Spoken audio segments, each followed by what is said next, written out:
माझ्या सर्व यूट्यूब फॅमिलीला सप्रेम नमस्कार। तुम्हा सर्वांचं आपल्या नवीन एका व्हिडिओमध्ये खूप खूप स्वागत आहे। आजचा दिवस तुम्हाला छान आनंदाचा जावो, तुमच्या मनातल्या सर्व इच्छा पूर्ण होत याच तुम्हाला नवीन आणि मंगलमय दिवसाच्या शुभेच्छा। तर आज ना खूप अशी ना पटकन अशी जाग आली आणि काय झालं, एक 10 ते 15 मिनिटं ना आज मला उशीर झाला। खरं तर 6:45 वाजता मी रोज उठत असते, पण आज 7 वाजले आणि खडकन अशी मला जाग आली। बघते तर 7 वाजलेले होते, त्याच्यामुळे मग थोडासा मला असं नाही का दिलासा वाटला। कारण ना रात्री किमयाचं असं झालेलं, तिकडून शाळेतून आल्यानंतर ती थोडासा डान्स वगैरे झालेला, त्यांचा रिहर्सल वगैरे, त्याच्यामुळे ती खूप अशी थकून गेलेली होती आणि तिचे हातपाय खूप दुखत होते आणि केवर तिचं चाललेलं होतं की माझे हात दुखत आहेत, पाय दुखत आहेत। मग त्याच्यामुळे तिला झोपवता तिला समजवता थोडंसं आहे ना वेळ होऊन गेला। कारण की तिला मी नेहमी सांगत असते की तुला जर स्ट्रॉंग व्हायचं असेल ना तर तुला व्यवस्थित जेवण करावं लागेल आणि दुसरी महत्त्वाची गोष्ट म्हणजे तुला सगळ्या गोष्टींना प्रॉपरली मॅनेज करता आला पाहिजे। अभ्यास पण, खेळ पण, सगळ्या गोष्टी, डान्स पण। तर तू प्रत्येक आहे ना स्पर्धेमध्ये भाग घेतला पाहिजे। तर असं तिला समजवून ना थोडीशी तिची ना मनाची तयारी करत असते मी। तर सकाळी उठल्यानंतर ना गरम पाणी घेत असते। तर माझं पाणी वगैरे घेऊन झालेलं आहे आणि खूप दिवस झाले म्हटलं चला तुमच्याबरोबर माझं धावपळ जी आहे सकाळची ती शेअर केलेली नव्हती, त्यानिमित्ताने मला ती शेअरही करता येईल। तर पाणी वगैरे पिऊन झालं, त्यानंतर छान एक्सरसाइज वगैरे केली आणि एक्सरसाइज केले की माझ्यामध्ये कामांसाठी ना असा उत्साह म्हणू शकतो किंवा ऊर्जा संचारलेली असते एकदम। मला खूप असं सकाळी फ्रेश वाटतं, झोप पण सगळी निघून जाते आणि सगळ्यात महत्त्वाचं म्हणजे रात्री जर आपण लवकर झोपलो ना तर सकाळी एकदम प्रोडक्टिव्ह आणि फ्रेश जाग येते। बरीचशी प्रॉपरली अशी झोप मिळाल्यामुळे ना आपलं मन फ्रेश राहतं आणि आपल्याला पण आहे ना कामांप्रती खूप सारा उत्साह राहतो। मग त्यानंतर ना आज मला ना थोडीशी क्लिनिंग करायची होती, तर क्लिनिंगचा व्हिडिओ ना मी तुम्हाला उद्या दाखवणार आहे। तर मी काय छान क्लिनिंग केलेली आहे आणि घर कसं छान फ्रेश केलेलं आहे। कारण खूप दिवस झाले ना घरामध्ये खूप अशी धूळ वगैरे झालेली होती आणि किती घर क्लीन केलं ना आपण रोज पण तरी पण मला ना ते क्लीन दिसतच नव्हतं। त्यामुळे मला आहे ना आज कुठल्याही परिस्थितीमध्ये क्लिनिंग घराची करायचीच होती। खिडक्यांवर खूप सारी धूळ जमा झालेली होती, फॅन वगैरे खूप खराब झालेले होते, म्हणजे कितीही नाही म्हटलं ना तर बारीक सारीक डोळ्यांमध्ये जी धूळ होती ना ती खूप सलत होती। त्याच्यामुळे मला आज पूर्णपणे घर असं क्लीन आणि स्वच्छ करायचं होतं। तर तो व्हिडिओ मी तुम्हाला उद्या शेअर करणार आहे। तर त्या अगोदर मी म्हटलं घरातलं पहिल्यांदा रुटीन वर्क सगळं जे आपलं रोजचं आहे ते पूर्ण करून घ्यायचं, त्याशिवाय दुसऱ्या कामांना हात लावायचा नाही, तर मग घरातली रोजची कामं पण राहून जातात आणि त्यामध्येच आपण दुसऱ्या कामांमध्ये गडबडून जातो आणि मग हे पण नाही धड आणि ते पण नाही असं होऊन जातं। तर मग सकाळी उठल्यानंतर ना हे गेलेले होते फिरायला, त्याच्यामुळे तिकडून आल्यानंतर बरीचशी त्यांना अशी ना भूक लागलेली होती आणि खरं आहे सकाळी लवकर ब्रेकफास्ट केला ना तर मग दुपारच्या 2 जेवणांमध्ये ना अंतर बरंचसं राहतं।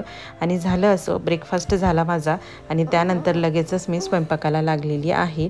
तर आता ना हा तुम्हाला माझा मिक्सर दाखवला ना तर मिक्सरची अशी गत झालेली आहे, जुना होत चाललेला आहे आणि मागे एकदा दोनदा ना त्या मिक्सरला यांनी नावं ठेवलं, त्याला राग आला काही काय बिचारायला काय माहिती, पण तेव्हापासनं ना त्याचं वर्किंगच बिघडले आणि आज त्याला चालू करायला गेली तर तो चालूच होईना। म्हटले आता झालं आणि माझी अशी सवय आहे दुसऱ्याकडे मिक्सरसाठी किंवा दळूनसुद्धा मागायचं ना तर मला खूप असं कसतरी फील होतं। त्याच्यामुळं मग तेवढ्यात माझ्या लक्षात आलं की आपल्याजवळ ना हे चॉपर मशीन आहे, तर मग पटकन ते चॉपर मशीन काढलं। छोटंसं इन्स्ट्रुमेंट, छोटंसं मशीन, पण आज माझ्या खूप कामाला आलं आणि मला खूप छान वाटलं, दिलासादायक। नाहीतर मग मला परत उखळमुसळ घेऊन ते बारीक कूट करावा लागला असता की आपण जो मेथीच्या भाजीसाठी वापरतो ना, लसूण, हिरवी मिरची आणि शेंगदाण्याचा कूट करायचा होता मला। तर आज मेथीची भाजी करणार होती, तर ते मशीन मला खूप छान कामाला आलं। पटकन मी दळलं आणि त्यानंतर लगेचच भाजीला फोडणी दिली, कारण माझी ना घाई अशी होती की आज किमयाला स्कूलला लवकर जायचं होतं आणि तिच्या बाबांना ऑफिसलाही, दोघांची एकाच वेळी घाई होती आणि त्यांच्या घाईमध्ये ना माझी कामं पटपट आटोपणार होती, याचाही जास्त मला आनंद होता। कारण काय होतं माहिती का, ह्या दोघांना लवकर जर जायचं असेल ना तर त्या दिवशी माझी कामं खूप फास्ट होतात, त्याच्यामुळेच मग मी आज थोडंसं क्लिनिंगचं प्लॅनिंग ठेवलेलं होतं। तर चला, एक बाजूला छान मस्तपैकी मी मेथीची भाजी टाकलेली आहे आणि स्वयंपाक लगेच झाला माझा की लगेचच त्यांचा डबा टिफिन भरला की किमयाचाही त्याबरोबरच टिफिन भरून घेते, कारण नंतर मग मला तिची तयारी वगैरे करायची असते। तर मग त्यानंतर लगेचच मी किचन आटोपायला सुरुवात केली। थोडासा वेळ होता, किचन हाता वेगळा झाला ना, किचनवरचा जो काही पसारा आहे तो, तर मग मला बराचसा वेळ असतो किमयाची तयारी म्हणा किंवा बाकीच्या गोष्टी करायला। कारण माझं तसं मॅनेजमेंट असतं की किमया जाण्याच्या आत माझं माझे भांडे किंवा किचन जो आहे तो आटोपून झाला पाहिजे, म्हणजे मग नंतर आहे ना काम करायचं मला कंटाळा येत नाही किचनवर. कारण मग जसजशी दुपार होत चालते ना तसं ऊन आहे ना खिडकीतून ह्या बेसिनकडे येत चालतं आणि मग ते किचनवर काम करायला खूप सारा कंटाळा पण येऊन जातो. आणि स्पर्शू पण नंतर आहे ना थोडीशी कंटाळून जाते, कारण मग दुपार व्हायला लागते. तर मग तिलाही असं वाटतं की हिने मला आहे ना घ्यावं किंवा खाऊ पिऊ घालावं किंवा झोपवावं. मग तिला असं वाटतं दीदी नसली की मग ती कंटाळून जाते, मग तिलाही वेळ दिला पाहिजे. मग त्यामुळे किमया जाण्याच्या अगोदर सगळं क्लीन करून घेते. आणि भांडे घासायचं साबण म्हणा किंवा घासणी किंवा लिक्विड डिश सोप जे आहे ना ते ठेवण्यासाठी मी असा एक छोटासा कडापा टाकून घेतलेला आहे. आणि तो आहे ना मला खूप उपयोगाचा पडलेला आहे. म्हणजे मी जेव्हा भांडे वगैरे घासते ना तर त्यावेळेस भांड्यांचं पाणी किंवा नळाचं पाणी त्या डब्यामध्ये जात नाही ना, त्याच्यामुळे साबण पण जास्त विरघळला जात नाही. फक्त त्याला आहे ना रोजच्या रोज असं क्लीन करून ठेवते, म्हणजे कसं एकदम व्यवस्थित क्लीन दिसायला खूप सारी मदत होते. आणि सोबतच लगेच आहे ना मी बेसिन पण क्लीन करून घेते. बेसिन जर व्यवस्थित माझा क्लीन जर निघालेलाच असतो, पण जर समजा मला असं वाटलं की बेसिनमधून काहीतरी घाण वास वगैरे येतोय किंवा असं व्यवस्थित अनक्लीन दिसतोय, जास्त फ्रेश दिसत नाही, तर मग त्याच्या वेळेस काय करते मी थोडंसं गरम पाणी घेते, त्याच्यामध्ये लिंबू पिळते आणि थोडासा सोडा टाकते आणि चारी बाजूने ना ते बेसिनच्या चारी बाजूने असं टाकून देते आणि त्यानंतर घासणीने ना व्यवस्थित घासून घेते. तर गरम पाणी टाकल्यामुळे ना बेसिनचा जो पाईप असतो ना त्याच्यामध्ये काही अन्नकण चिकटलेले असेल तर ते लगेचच विरघळून जातात आणि मग बेसिनमधला जो वास आहे ना तो वास पण निघून जायला मदत होते आणि बेसिन पण एकदम क्लीन होऊन जातो. तर चला किमयाची मला तयारी करायची आहे. तोपर्यंत भांडे घासून झालेले होते, पण पुसायला मला वेळ नव्हता, तर ते व्यवस्थित निथरले गेले पाहिजे. त्यासाठी मग ते ना असे सेपरेट आहे ना किचन ओट्यावर व्यवस्थित पसरवून ठेवले की जेणेकरून त्याच्यामधलं पाणी सगळं निथरून जाईल.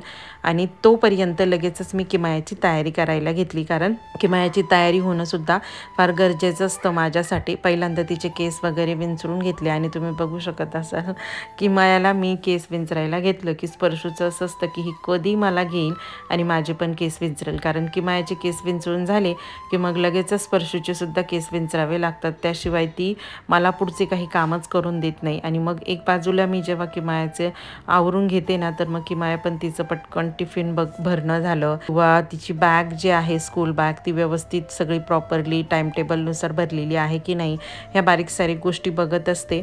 आणि स्पर्शू मग तिला हेल्प करत असते. आणि बघा तुम्ही बघत असाल मी ना तिची केस विंचरते तर छान मस्तपैकी हातामध्ये मोबाईल घेतला आहे आणि मला सांगते की आई मी तुझा शूटिंग काढते, व्हिडिओ काढते. तर मग अशा पद्धतीने तिला नादवावं लागतं, तेव्हाच आहे ना किमयाची तयारी होऊन जाते.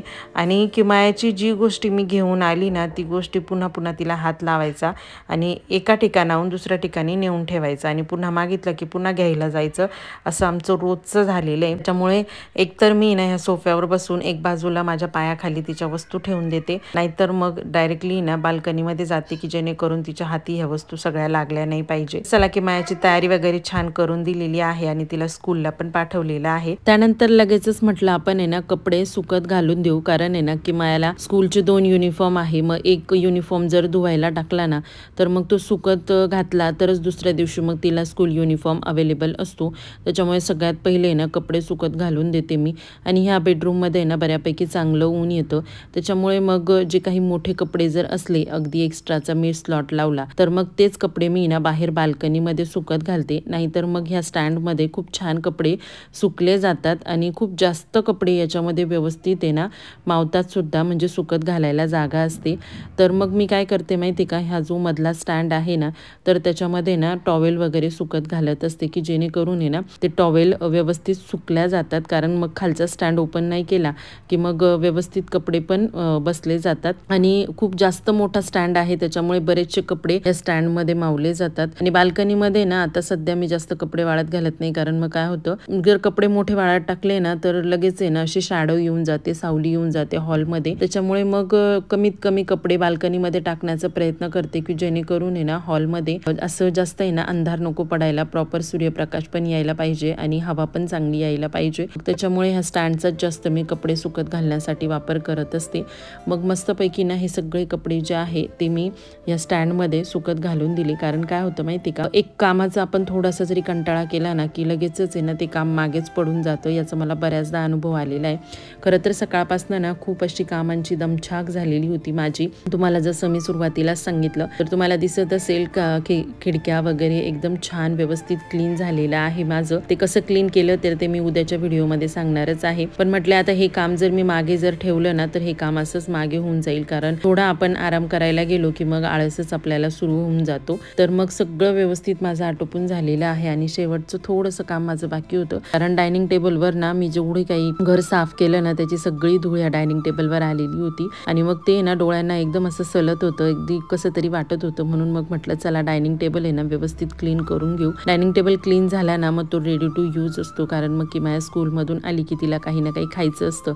मग त्या निमित्ताने ना डायनिंग टेबलवर डायरेक्टली येऊन बसतात. मग क्लीन असला ना तर मग लेकरांनी यूज केला ना तर मग काही वाटत नाही आपल्याला. नाहीतर मग आल्यानंतर पुन्हा त्यांना सांगावं लागतं की तुम्ही डायनिंगवर बसू नका, मी आज तो क्लीन केलेला नाही. मग त्याच्यापेक्षा रोजच्या रोज तो वेळेच्या वेळी क्लीन केला तर मग त्याच्यावर आहे ना बारीक बारीक अशी धूळ पण जमा होत नाही. त्याच्यामुळे रोजच्या रोज व्यवस्थित डायनिंग टेबल वगैरे क्लीन करून घेते. आणि हा जो टी व्ही युनिट आहे ना तो सुद्धा व्यवस्थित क्लीन करावा लागतो. फक्त टी व्ही युनिटचं कसं असतं, महिना 2 महिन्यातून, हा कसा वुडनचा आहे ना त्याच्यामुळे थोडंसं काय करायचं, आपलं जे कुठलंही तुम्ही जर ऑइल यूज केलं ना तर स्पेशली मी ऑलिव्ह ऑइल सांगते, तर ऑलिव्ह ऑइल आणि त्याच्यामध्ये थोडंसं आहे ना पाणी टाकायचं आणि मिक्स करायचं, किंवा तुम्हाला वाटत असेल ना तर त्याच्यामध्ये थोडंसं व्हिनेगर टाकायचं आणि हे जे लाकडी फर्निचर आहे ना ते पुसून काढायचं. खूप छान मस्तपैकी चकाकतं आणि नव्यासारखं असल्यासारखं सुद्धा दिसायला मदत होऊन जाते. तर चला, आजच्या कामांची धावपळ सकाळपासूनची जी सुरू झालेली होती ती आता कुठेतरी माझी संपलेली आहे. त्यानंतर अजून काय काय मी क्लिनिंग केली ती मी सगळी शेअर तर करणारच आहे. तर उद्याचा व्हिडिओ सुद्धा खूप छान आहे, नक्की बघा. आजचा व्हिडिओ कसा वाटला आणि कशा पद्धतीने मी माझी कामं छान छान पटपट उत्साहामध्ये आटोपली ते सगळं तुमच्याबरोबर शेअर केलेलं आहे. तर व्हिडिओ कसा वाटला ते कमेंटमध्ये नक्की सांगा बरं का. व्हिडिओ आवडला असेल तर व्हिडिओला एक लाईक करा, चॅनलवर नवीन असेल तर सबस्क्राईब करा. Bye, take